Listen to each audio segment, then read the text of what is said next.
देखिए, जवानी का जो समय होता है ये बहुत ही ज्यादा कठिन समय होता है। और कठिन इसलिए होता है क्योंकि इस समय इंसान बेवकूफ होता है। यही वो समय होता है जब एक इंसान को सुनने, समझने और सीखने की सबसे ज्यादा जरूरत होती है। और यही वो समय होता है जब वो कुछ भी सुनना पसंद नहीं करता। समझना और सीखना तो फिर बहुत दूर की बात हो गई। इस वीडियो में मैं आपको चाणक्य नीति के वो 12 श्लोक बताऊंगा जिनको अगर आपने सीख लिया तो आप बहुत सारी बेवकूफियां करने से बच जाएंगे। क्योंकि ये चाणक्य नीति का आखिरी भाग है, इसको बहुत ही ज्यादा ध्यान से सुनिएगा। सबसे पहला श्लोक देखिए, हर किसी को अपना दोस्त मत समझिए। एक सच्चा दोस्त केवल वही होता है जो इन 6 जगहों पर आपकी मदद करता है। सबसे पहली चीज, बीमार होने पर। दूसरी चीज, परेशानी होने पर। तीसरी चीज, जो गरीबी में भी आपका साथ दे। चौथी चीज, जब हमें किसी से खतरा हो तब मदद करे। पांचवी चीज है कानूनी पचड़ों में फंसने पर। और छठी जगह है इश्मशान, यानी कि मरने तक जो आपका साथ दे, वो है सच्चा दोस्त। तो जिन लोगों को आप अपना दोस्त समझते हैं, आप उनको जब इन 6 कसौटियों पे परखेंगे तो आपको पता चलेगा कि आपके बहुत ज्यादा हो जाएं तो 2 दोस्त होंगे, तीसरा तो हो नहीं सकता।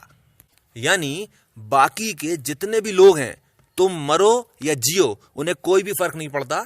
And vice versa is also true. दूसरा श्लोक, काम पढ़ने पर मालूम चलता है कि कौन काम का आदमी है और कौन फालतू का। परेशानी में समझ में आता है कि कौन अपना सगा है और कौन रिश्तेदार। कठिनाई के समय समझ में आता है कि कौन अपना दोस्त है और कौन केवल जान पहचान वाला। और जब पैसे खत्म हो जाते हैं, गरीबी आ जाती है, तब औरत की पहचान होती है। जरा 2-3 बार रिचार्ज मत करवाओ तो तुम्हें मालूम चल जाएगा कि तुम जानू हो या रिचार्ज वाले भैया। तीसरा श्लोक, प्यार मोहब्बत के मामलों में कभी भी रूप नहीं देखना चाहिए, हमेशा गुण देखना चाहिए। सूरत कभी भी नहीं देखना चाहिए, हमेशा सीरत देखना चाहिए। ऐसा क्यों? ऐसा इसलिए क्योंकि खूबसूरती बहुत ज्यादा हो जाए तो 10 साल तक रहती है, पर इंसान का जो नेचर है, इंसान की जो सीरत है, वो जिंदगी भर रहती है। चौथा श्लोक, जिंदा रहने के लिए ऑक्सीजन के बाद दूसरी सबसे ज्यादा जरूरी चीज है पैसा। अब कुछ लोग कहते हैं कि भाई पैसे से प्यार नहीं खरीदा जा सकता, पैसे से सम्मान नहीं खरीदा जा सकता, पैसे से कैरेक्टर नहीं खरीदा जा सकता, वगैरह वगैरह। इसका एक एग्जाम्पल भी समझ लीजिए। मान लेते हैं आपको किसी लड़की से प्रेम हो गया। अब आप जाओ और आप उस लड़की के पिता से बात करो, उससे कहो कि मैं आपकी बेटी से शादी करना चाहता हूं। सबसे पहला सवाल जो वो आपसे पूछेगा वो होगा, बेटा कितना कमाते हो? आप सैलरी अच्छी बता दो, आपकी शादी हो जाएगी। पिता ये सोच के शादी कर देगा कि भाई हमारी बेटी राज करेगी, राज। और अफसोस की बात यह रहती है कि कैरेक्टर जैसी आला चीज की तरफ किसी का ध्यान ही नहीं जाता है। अगर आदमी का कैरेक्टर अच्छा होगा तो वाकई में तुम्हारी बेटी राज करेगी। एक एग्जाम्पल और समझ लीजिए। ऐसा भी कहते हैं ना कि पैसे से सम्मान नहीं खरीदा जा सकता। आपके पास पैसे नहीं है, आप दोस्तों और रिश्तेदारों में उठ बैठ कर तो देखो, आपको उनकी आंखों में दिख जाएगा कि आपके पास पैसे नहीं है। आपकी कुछ डिग्निटी रहे, आपकी कुछ गैरत रहे, उसके लिए जरूरी है कि आपके पास बहुत ज्यादा नहीं तो कम से कम सफिशिएंट अमाउंट ऑफ मनी तो होना ही होना चाहिए। और पैसा कैसे आता है? पैसा आता है योग्यता बढ़ाने से। जिस इंसान के अंदर जितनी ज्यादा योग्यता होती है वो उतना जल्दी आगे बढ़ जाता है, वो उतना ज्यादा पैसा कमा लेता है। पर देखिए, कुछ लोग ऐसे भी होते हैं जिन्हें मालूम होता है कि चाहे कितना भी कमा लो, खाएंगे तो दाल रोटी। तो फिर वो पैसा नहीं कमाते, वो नाम कमा लेते हैं। और वो ऐसा नाम कमा लेते हैं, ऐसी इज्जत कमा लेते हैं जिसे दुनिया भर का पैसा देकर भी नहीं खरीदा जा सकता। APJ।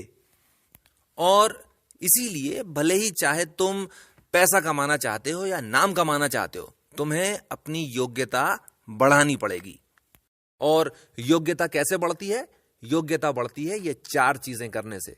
जितनी ज्यादा आप अपनी विद्या बढ़ा सकते हो, उतनी ज्यादा आप अपनी विद्या बढ़ाओ। जितनी ज्यादा आप अपनी शक्ति बढ़ा सकते हो, उतनी ज्यादा आप अपनी शक्ति बढ़ाओ। जितना ज्यादा आप धन कमा सकते हो उतना ज्यादा आप धन कमाओ, और जितनी ज्यादा आप सेवा कर सकते हो उतनी ज्यादा आप सेवा करो। और जब आप जितनी ज्यादा और उतनी ज्यादा पर खेल रहे हो तो आपको इस चीज का ध्यान रखना है कि अति हर चीज की बुरी होती है। आपको कहीं पर भी ओवर एक्टिंग नहीं करना है। 8वां श्लोक, खाने पीने के मामलों में, पैसों के लेन देन में और विद्या ग्रहण करते समय यानी कि तालीम लेते वक्त कभी भी शर्म नहीं करना चाहिए। जो इंसान इन 3 मसलों में तकल्लुफ करता है उसको जिंदगी भर तकलीफ होती रहती है। 9वां श्लोक, पराई औरतों को बिल्कुल अपनी मां के समान समझना, पराई दौलत को एकदम मिट्टी के समान, और दूसरे के सुख दुख को अपना सुख दुख समझना। जो ये 3 चीजें कर लेता है वो फिर फालतू के पचड़ों में पड़ता ही नहीं है। रावण अभी भी जिंदा होता, दुर्योधन ने बहुत लंबा राज किया होता। इस चीज को थोड़ा सा समझ लीजिए। देखिए, आपके साथ जो पड़ती हैं, आप उनके साथ उसी तरह से पेश आइए जिस तरह से आप अपनी मां के साथ पेश आते हैं। अरे ये क्या फालतू का काम है, मैं नहीं करूंगा इसको, मैं नहीं जानता, चुपचाप रहो यार तुम। देखो, जितनी तकलीफ हमें अपनी मां को देना थी वो हमने तब दे दी थी जब हम पैदा हो रहे थे। जब से तूने अपना होश संभाला है तब से तुझे इस बात का ध्यान रखना है कि तू कोई भी काम ऐसा मत कर जिससे तेरी मां के माथे पर बल भी पड़ जाए। आंसू लाना तो बहुत दूर की बात है, क्योंकि जो अपनी मां का नहीं हुआ वो फिर किसी का भी नहीं हो सकता। 10वां श्लोक, हजारों गाय खड़ी हो तो भी बछड़ा ढूंढता डांटता अपनी मां के पास पहुंच ही जाता है।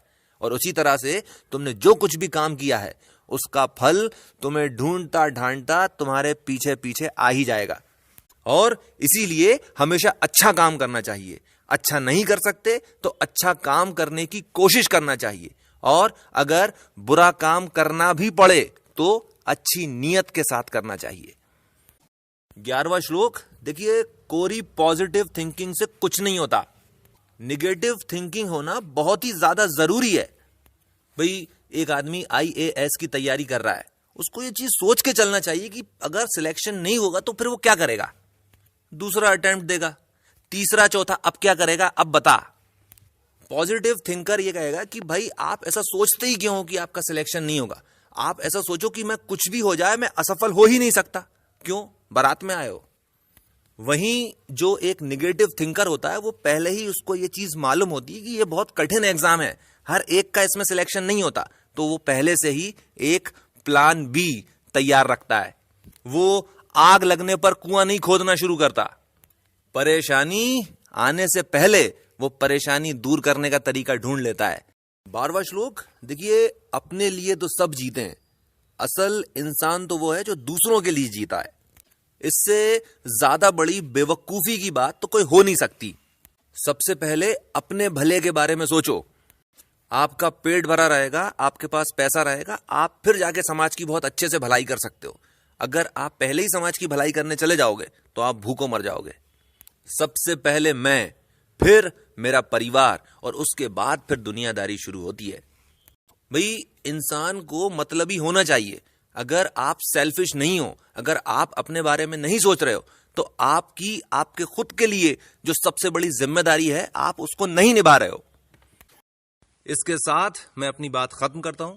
इस चैनल को सब्सक्राइब कर लीजिए ताकि इस चैनल पर जो भी वीडियो अपलोड हो आपके पास उसका नोटिफिकेशन पहुंच जाए। आपने मुझे इतना समय दिया, थैंक यू वेरी मच।